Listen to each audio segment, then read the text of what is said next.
অপেক্ষা শুধু তোমার জন্য পর্ব ৩। ঈশা তখন গজগজ করতে করতে লন ছেড়ে বাড়ির ভেতরে ঢুকে গেছে। লনে দাঁড়িয়ে থাকা আলিয়া খান, বৃষ্টি আক্তার, মিষ্টি বেগম আর আদিনা আক্তার তখনও হাসিতে ভেঙে পড়ছেন। আলিয়া খান হাতের ঝাড়ুটা একপাশে রেখে শাড়ির আঁচল দিয়ে হাসতে হাসতে আসা চোখের পানি মুছলেন। তিনি মিষ্টি বেগমের দিকে তাকিয়ে বললেন, মিষ্টি, দেখলে তো মেয়েটার অবস্থা, অনার্স ফার্স্ট ইয়ারে পড়ে অথচ বুদ্ধি এখনও সেই আদিলের সমান রয়ে গেছে। এত বড় ধিঙ্গি মেয়ে এখনও লনের ঘাসে আছাড় খেয়ে পড়ে থাকে, লজ্জা নেই?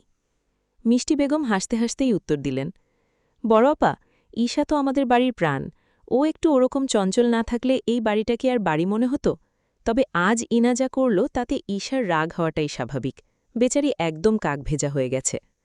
আদিনা আক্তার তখন আদিলের চলে যাওয়ার পথের দিকে তাকিয়ে কপাল চাপড়ে বললেন, আর এই যে আমার গুণধর ছেলে, সেই নাকি এখন ঈশাকে নিয়ে গল্প লিখবে আর টিকটক বানাবে। বড় আপা, এই ঈশা আর আদিল মিলে এই বাড়িটাকে একদিন মাথায় তুলবে। ঈশাকে এবার একটা শক্ত বরের হাতে তুলে দিতে হবে, যে এই পাগলিটাকে সামলাতে পারবে। আদিনা আক্তারের এই কথায় আলিয়া খান একটু থনকালেন।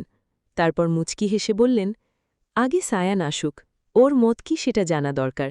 সায়ান তো আর আগের সেই ছোট্ট ছেলেটা নেই, ৯ বছরে সে নিশ্চয়ই অনেক বদলে গেছে।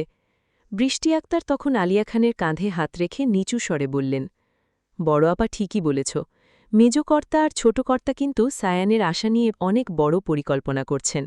সিকদার বাড়ির ব্যবসার হাল মনে হয় এবার সায়ানই ধরবে। সায়ানকে নিয়ে বড়দের এই নিচু স্বরের আলাপ আর ঈশার সেই পাগলনি যেন সিকদার বাড়ির বাতাসে এক নতুন গল্পের আভাস দিয়ে গেল। তারা সবাই হাসাহাসি করতে করতে ধীর পায়ে বাড়ির ভেতরে প্রবেশ করলেন।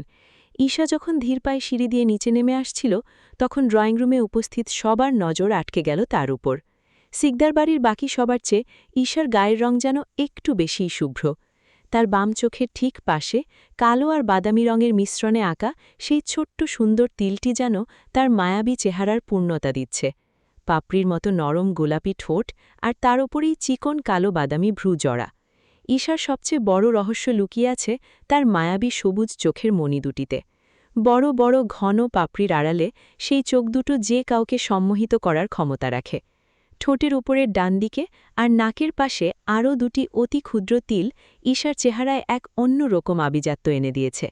তার নাকটি তলোয়ারের মতো তীক্ষ্ণ না হলেও গড়নটি ছিল অদ্ভুত সুন্দর আর স্বাভাবিক। আজ অফিসের প্রথম দিন বলেই হয়তো ঈশা নিজেকে সাজিয়েছে দারুণ পেশাদারিত্বে। ধবধবে সাদা ফর্মাল শার্ট আর নীল রঙের প্যান্টের সাথে পায়ে জড়িয়েছে কালো পেন্সিল হিল।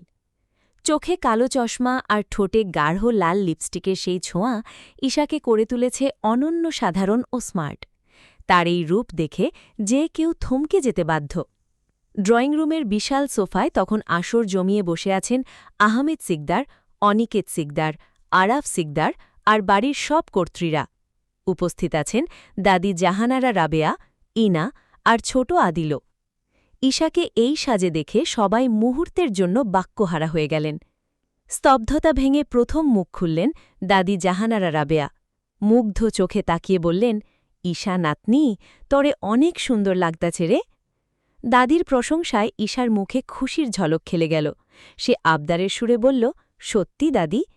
জাহানারা রাবেয়া মাথা নেড়ে হেসে উঠলেন, হ হ, একদম রাজকন্যার মতো লাগতাছে। আলিয়া খান কিছুটা স্নেহের তাড়া দিয়ে বলে উঠলেন, হয়েছে, অনেক প্রশংসা শুনেছিস, এখন যা যা, তাড়াতাড়ি যা, অফিসে দেরি হয়ে যাচ্ছে কিন্তু। গম্ভীর কিন্তু স্নেহমাখা স্বরে আহমেদ সিকদার বললেন, ঈশা, আজ তোর প্রথম দিন, মনে রাখিস তুই সিকদার পরিবারের মেয়ে। অফিসে গিয়ে মন দিয়ে কাজ শিখবি, আর অনিক ও অরাবের সাথে মিলে সবটা বুঝে নিবি। ঈশা বিনয়ের সাথে মাথা নিচু করে উত্তর দিল, জি বাবা, আমি আমার সেরাটা দেওয়ার চেষ্টা করব। অনিক আর অরাব তো আগেই চলে গেছে, আমি এখনই বেরিয়ে পড়ছি। বৃষ্টি আক্তার ঈশার গালে আদর মাখা আঙুন ছুঁয়ে বললেন, সাবধানে যাস মা, আর শোন, অফিসে গিয়ে দুপুরের খাবার যেন সময় মতো খেয়ে নিস। মেজকর্তা অনিকেত সিকদার মুচকি হেসে যোগ করলেন, ঈশা তো আজ অনিক আর অরাবকেও টেক্কা দেবে। তোরা ৩ বন্ধু মিলে অফিসের পরিবেশটাই বদলে দিবি মনে হচ্ছে। শুভকামনা রইল মা। সেজকর্তা আরাফ সিকদারও ঈশার মাথায় হাত রেছে আড়াল থেকে দোয়া করে দিলেন। সবার শেষে আদিল সোফার কোণ থেকে লাফিয়ে উঠে বলল, ঈশা আপু, তুমি তো একদম মুভির হিরোইনের মতো সেজেছ। আজ অফিসে সবাই তোমাকে দেখেই হাঁ করে তাকিয়ে থাকবে।